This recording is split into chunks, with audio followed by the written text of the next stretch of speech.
त्रिकोणीय मुकाबला है, किसी एक के पक्ष में नहीं जा रही है बात। नहीं त्रिकोणीय मुकाबला है। तीनों प्रत्याशी अपने अपने लेवल पे मेहनत कर रहे हैं। जो ज़्यादा मेहनत करेगा वो निकल जाएगा आगे। और कोई उपाध्यक्ष पद के लिए? उपाध्यक्ष में सीधी टक्कर है दोनों प्रत्याशी में। सचिव पद में भी सीधी टक्कर है। जी सीधी। चलो बहुत बहुत धन्यवाद। एडवोकेट राजेंद्र गोयल हमारे बीच में बैठे हैं और वरिष्ठ अधिवक्ता हैं और अनुभवी हैं और राजनीतिक में भी पूरा भाग लेते हैं। उनसे हम जानते हैं। नमस्कार राजेंद्र। नमस्कार जी, कौशिक साहब। तो आप क्या कहेंगे, क्या आपका ओपिनियन अलग से क्या है? देखिए, हमारी बार में वैसे तो परंपरा रही है कि हम हमेशा से सर्वसम्मति से बनाते आए हैं, लेकिन बार कौंसिल की ये हिदायत थी कि चुनाव करवाने पड़ेंगे, इसलिए हमारी भी एक तरह से मजबूरी होगी कि हमें इलेक्शन से अध्यक्ष और कार्यकारिणी का निर्वाचन करना पड़ेगा और उस परंपरा से हटके हम ये काम कर रहे हैं। लेकिन निर्विरोध जो होते हैं वो तो बहुत बढ़िया शुद्ध परंपरा है। वो तो निर्विरोध हमारे बार के अंदर वैसे कोई विवाद नहीं है, लेकिन लोकतंत्र है, लोकतंत्र में कई बार सहमति नहीं बन पाती, तो लोकतंत्र को देखते हुए जो भी निर्देश है इसलिए इलेक्शन ज़रूरी हो गया। और हमारी बार में ज़्यादातर अधिवक्ता वो यंग है, जवान अधिवक्ता है, इसलिए हर एक की इच्छा रहती है मैं भी एक बार अध्यक्ष बनूं, बढ़िया रही। तो आपके दोबारा इच्छा है क्या मैं दोबारा अध्यक्ष बनूं? मेरी तो ऐसी कोई इच्छा नहीं है, क्योंकि मैं एक बार अध्यक्ष बन लिया। मैं ये चाहता हूं। आपने क्या क्या काम करवाए थे? मैंने तो राम सिंह जी MP थे उस समय, उनसे 4 लाख रुपए यहाँ मंजूर करवाए थे। बदकिस्मती से इस कोर्ट में परिसर में जगह ही नहीं थी, इसलिए 4 लाख रुपए लग ही नहीं पाए। और हमारी कोर्ट में गुंजाइश भी नहीं है कोई निर्माण कार्य करने की। और अच्छी बात यह है कि कोर्ट के लिए 10 बीघा ज़मीन इधर खोखरा वाली ढाणी के पास मंजूर हो गई है। हाँ। इसलिए सरकार दोनों हाथ से पैसे दे रही है और वहाँ नई कोर्ट बनेगी। नहीं, इसके लिए बजट आ गया है क्या? बजट अभी नक्शा स्वीकृत होगा, उसके बाद बजट भी स्वीकृत हो जाएगा। 10 तो प्रक्रिया में कितना लगभग समय लग सकता है? 1-1.5-2 साल लग सकता है। हालांकि दूरी काफ़ी है, लेकिन अच्छी बात यह है कि कोर्ट बिल्डिंग बिल्कुल नई बनेगी और नए हिसाब से उसमें सारी व्यवस्थाएं की जाएगी। तो इस बिल्डिंग में, इस जगह में आपको कोई कमी लगती है? नहीं, इस जगह में कमी नहीं है, लेकिन हमारे लिए एक मुंसिफ कोर्ट का भवन बनना था। मुंसिफ कोर्ट का भवन जब बनना था तो आगे डेवलपमेंट के लिए जगह नहीं रही। मुंसिफ कोर्ट भवन के लिए तो जगह है, लेकिन फिर उसके लिए जो स्टाफ होता है उसके लिए जगह चाहिए। और दिनों दिन इसमें निर्माण कार्य इतना हो गया कि आगे डेवलपमेंट की गुंजाइश नहीं बची। मतलब डेवलपमेंट की आगे गुंजाइश पूरी है? पूरी, बिल्कुल। आगे कोई नई कोर्ट खुले, नया ऑफिस खुले। तो इसके लिए तीनों जो अध्यक्ष पद के दावेदार हैं उनमें से किसको उपयुक्त मानते हैं? हमारी बार में एक से एक बढ़कर हीरे हैं। तीनों उम्मीदवार बहुत बढ़िया हैं। ताराचंद जी है, महेंद्र जी है और एक सुनील बेनीवाल है। तीनों ही बढ़िया उम्मीदवार है। बाकी सुनील बेनीवाल के ऊपर आपने थोड़ा सा वक्त लिया है, कुछ सेकंड का। मैं जानना चाहूँगा, 2 बार हारे हुए हैं, क्या ये सिंपैथी बन रही है? नहीं, सिंपैथी की तो ज़्यादा बात नहीं है। तीनों ही बढ़िया उम्मीदवार है। अब मतदाता हमारे बड़े जागरूक है, वो शो नहीं करते किसको जिताएंगे हमारे, क्योंकि वकील आखिर अधिवक्तागण है। आम मतदाता थोड़ी है, अधिवक्ता अपने हिसाब से। एक चीज़, आप वरिष्ठ अधिवक्ता है, मैं एक चीज़ आपसे जानना चाहूँगा, कोई किसी चुनाव में किसी पद को लेकर हार जाए एक बार, तो क्या ऑटोमेटिक उसके प्रति थोड़ी बहुत सिंपैथी उजागर नहीं होती? अगर ऐसी बात होती तो वो दोबारा खड़े हुए तो उसमें जीतते। ऐसी कोई बात नहीं है। ऐसी कोई बात नहीं है। अधिवक्ता बढ़िया है, लेकिन कई बार स्पीकर नहीं बैठते तो नहीं बैठते। 1-2-4 वोट इधर उधर हो जाते हैं, इसलिए ऐसी कोई सिंपैथी वाली बाहरी दबाव कोई आप मानते? बाहरी दबाव बिल्कुल नहीं है। देखो, वैसे तो विधायक जी हैं, बलवान पूनिया जी है, लेकिन वो हमारी बार में ज़्यादा दखल नहीं देते। कोई व्यक्ति, कोई अधिवक्ता उनसे अगर जुड़ा हुआ है और उनके हिसाब से अगर कोई अपने आप कोई वोट देगा तो अलग बात है। दबाव कुछ भी नहीं है। अधिवक्ता दबाव कोई मानता भी नहीं है। नहीं, वैसे कोई बाहर, जैसे अपना कोई एक अधिवक्ता है, जैसे आप चुनाव लड़ रहे थे उस समय आपने कभी ऐसा फोन करवाया था कि यार वो फला हमारा अधिवक्ता आपके पास बैठता है तो उसको कहो ना वोट हमें दे दे? मेरे पास कोई फोन नहीं है। आप जब चुनाव लड़ रहे थे उस समय मैंने चुनाव लड़ाई में सर्वसम्मति से था। उस समय इलेक्शन की बात थी नहीं। इलेक्शन की प्रक्रिया बाद में चली है। मैंने तो एक नई बात की थी कि चुनाव जीतने के बाद में सभी अधिवक्तागण को पार्टी देनी शुरू की थी। ये मैंने पहली बार शुरू किया और वो परंपरा हमारी बार में अभी तक कायम है कि जो अधिवक्ता अध्यक्ष चुना जाता है वो अपनी ओर से स्टाफ को, वकीलों को, जजेस को एक साथ पार्टी करता है। वो परंपरा अंतिम सवाल मैं आपसे पूछूंगा। एक मतलब जो निर्विरोध होता है और एक वोटिंग होके जीतता है जो, तो एक आंतरिक खुशी किस में मिलती है? दोनों में आंतरिक खुशी मिलती है लोकतंत्र में वोटों की जीत से।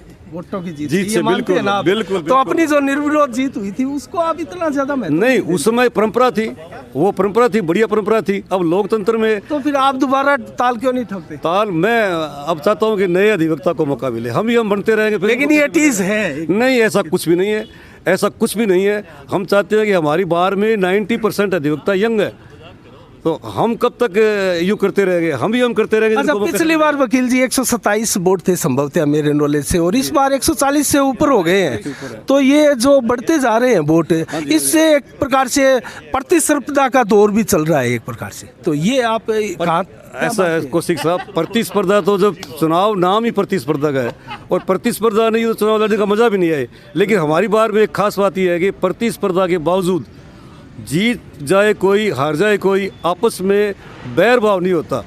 जीतने के बाद ऐसा लगता है कि वो सारे 141 वकीलों का अध्यक्ष है। हमारी बार में कभी फूट नज़र नहीं आई, कभी किसी प्रकार की दो फाड़ नज़र नहीं आई, गुटबाजी नज़र नहीं आई। अब चुनाव तो अलग अलग लड़ेंगे तो अलग अलग वोट मांगेगी। हमारी बार में ये एक सुंदर परंपरा है कि आपस में फूट नहीं है, आपस में मनभेद नहीं है। मतभेद तो थोड़े बहुत मतभेद तो होते ही रहते हैं, हाँ, ये मनभेद नहीं है। हाँ, लोकसभा में जैसे शोर शराबा होता है, जैसे बीजेपी कहती है यूं करेंगे, कांग्रेस कहती है यूं करेंगे, मरने मारने को तैयार रहती है। हमारी बार में वैसी परंपरा नहीं है। चलो फिर अंतिम सवाल पूछता हूँ, किसको आशीर्वाद देंगे आप? हाँ, ये आशीर्वाद मेरा अभी तीनों ही साथियों का है, वोट बाकी गोपनीय चीज है। आशीर्वाद तीनों अधिवक्तागण का है। कोई प्रिय होता है ना एक जैसे, सारे- ये मेरा चेला जो मेरे है वो लिए प्रिय सारे अधिवक्ता बराबर है, क्योंकि मैं उनसे सीनियर हूँ, इसलिए मैं ये नहीं कह सकता कि मेरे लिए कौन सा ज़्यादा प्रिय है।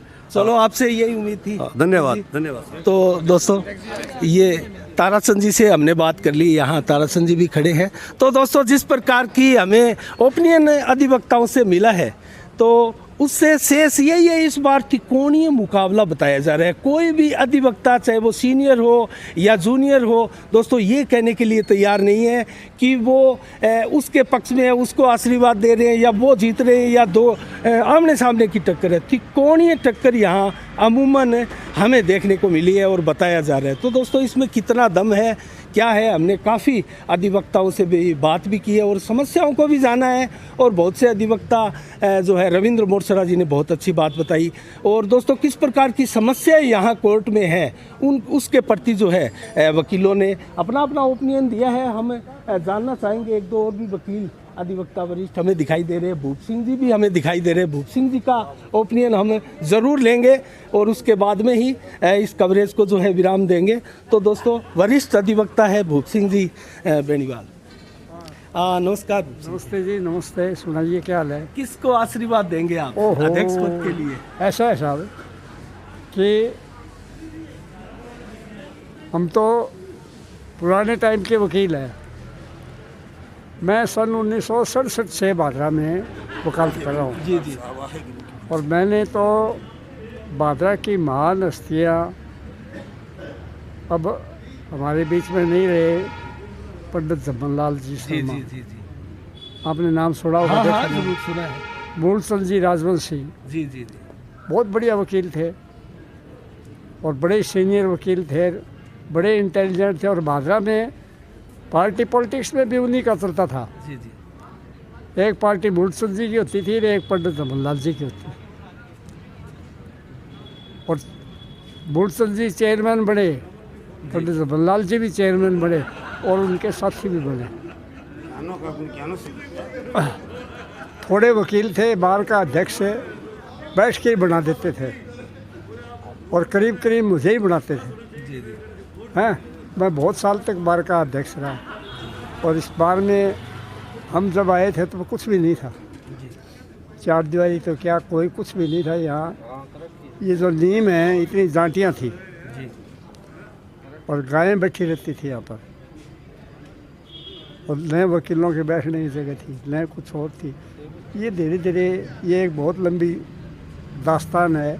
तो पहले के और अब के समय में कितना अंतर मानते हैं आप? डेवलप हुआ है। कितना सुखद है और कितना मतलब पीड़ा ऐसा है पहुंचाता जी, है?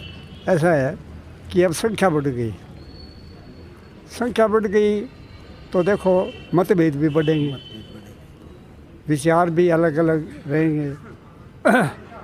तो हमने एक परिपाटी चलाई थी, भाई जो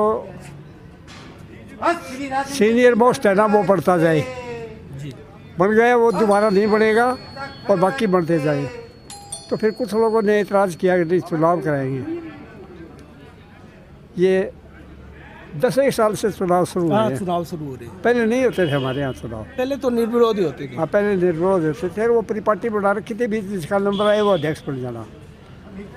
अब चुनाव होने लग गए तो कोई जिम्मेदार वकील चुनाव नहीं लड़ता, कोई सीनियर वकील चुनाव नहीं लड़ता। काम करने वाले वकील हैं वो क्यों चुनाव लफड़े में क्यों पड़े? क्या है भाई, बार का अध्यक्ष बनना है, एक बार की कार्यकारिणी है, थोड़ा सा मैनेजमेंट देखना है बार का, 1 साल तक कोई ख़ास बात नहीं है। तो एक तो सीनियर आदमी पार्टी पॉलिटिक्स बार में नहीं चाहता कि बार में ग्रुप बने अलग अलग। जी जी। ये बात तो एक परिवार की तरह से है। नहीं, आप समस्या क्या मानते हैं? कोई समस्या ऐसी हो आप, क्योंकि वरिष्ठ अधिवक्ता हैं और आपके पीड़ाओं की ऐसी समस्याओं का समाधान होना चाहिए। बात ये है जी कि चुनाव लड़ो जी। कोई ख़ास बात नहीं, हमें क्या आपत्ति है चुनाव लड़ने में। नौजवान आदमी है वो चुनाव लड़ रहे हैं, लेकिन कटुता मत ले चुनाव में। चुनाव को एक खेल के मान के लड़ो। चुनाव तो एक खेल है, एक हार जाएगा एक तो जीत कटुता जाएगा। आप मानते हैं? कुछ कटुता तो आई है। थोड़ी बहुत आती है, लेकिन हम उसको मिटिगेट करते हैं कि नहीं रहे। जी जी। हमारे तो सीनियर और साथी हैं। तो बारी दबाव भी आजकल ना ना आता ना है कोई मेरे ख्याल में तो इतना नहीं है बारी दबाव पूर्व वाली बात है। विधायकों का, पूर्व विधायकों का ना इस ना प्रकार ना का ना दबाव नहीं होता। हमारे यहाँ कोर्ट के अंदर क्या है जी कि कम से कम इंटरफेरेंस है, यूँ मानो। जी। देखो यूँ तो जिसकी थोड़ी बहुत जान पहचान लिहाज थोड़ा बहुत होता होगा, बाकी नहीं चलता। तो आप आशीर्वाद किसको दे रहे हैं देखने के लिए? मैं तो किसको आशीर्वाद दूँ? हम तो सुनील बेनीवाल है, हम महेंद्र तो- जांगिड़ है, ताराचंद मोटसरा हम है। तो चुनाव के विरुद्ध हैं। चुनाव के विरुद्ध है आप? वैसे हाँ, तो चुनाव क्यों के निर्विरोध विरुद्ध होना है। चाहिए? और चुनाव जो लड़ रहे हैं तो इनमें से ठीक है जीत जाएगा जिसके जो जीतेगा है। हमारा तो हम तो चुनाव के पक्ष में नहीं है। तो किसी को आशीर्वाद तो देंगे ना आप, वरिष्ठ ऐसा है कि मैं इंटरेस्ट कम लेता हूँ। वोट तो देंगे। वोट तो देंगे, वोट तो एक देखो राइट है, हैं वो दे देंगे। बाकी मैं इंटरेस्ट कम लेता हूँ। मैं किसी को नहीं कहता तो कि तू इसको वोट दे। आप डिस्टर्ब नहीं करते किसी को? मतलब मैं इंटरेस्ट नहीं लेता चुनाव में, और मैं चाहता हूँ कि चुनाव न हो। ये हो रहे हैं वो हमारी इच्छाओं के विरोधी हो रही है। विरुद्ध हो रहे हैं, इसलिए हम तो चाहते नहीं। हम तो वोट हमारा दे देंगे हैं, और बने कोई भी बने, किसी को बने। क्योंकि पहले क्या होता था कि चुनाव से नहीं, पहले अध्यक्ष पद के लिए क्या उपयुक्त चीज मानते हैं आप?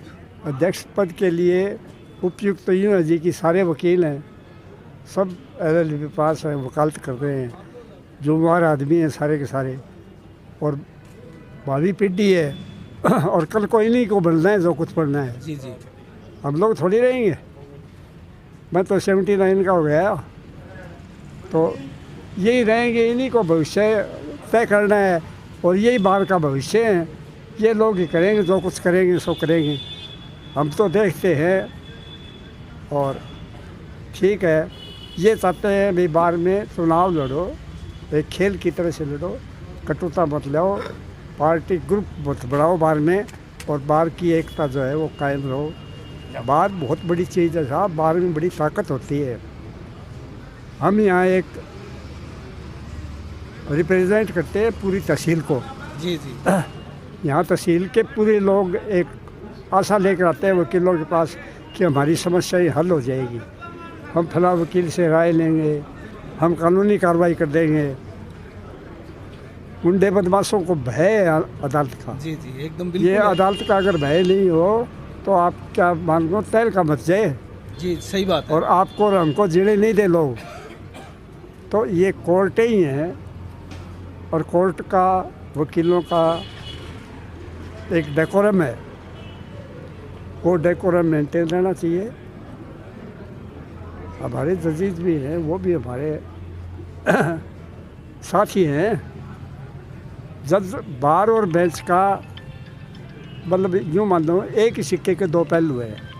एक बेंच है, वो चेयर पर बैठते हैं, हम सामने खड़े होते हैं। बस इतना ही अंतर। बाकी कोई अंतर नहीं है, वो भी कानून के मुताबिक काम करते हैं, हम भी कानून के मुताबिक काम करते हैं। चलो बहुत बहुत धन्यवाद आपका भूप सिंह जी।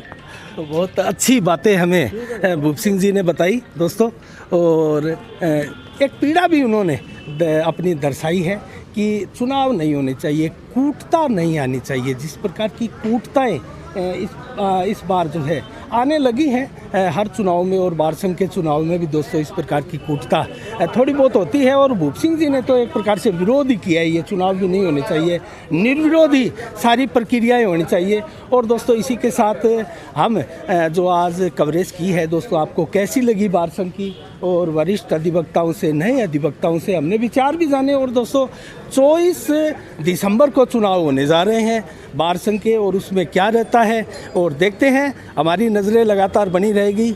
इसी के साथ साफ संदेश से मैं अनिल कौशिक, नमस्कार, जय भारत, जय जय राजस्थान।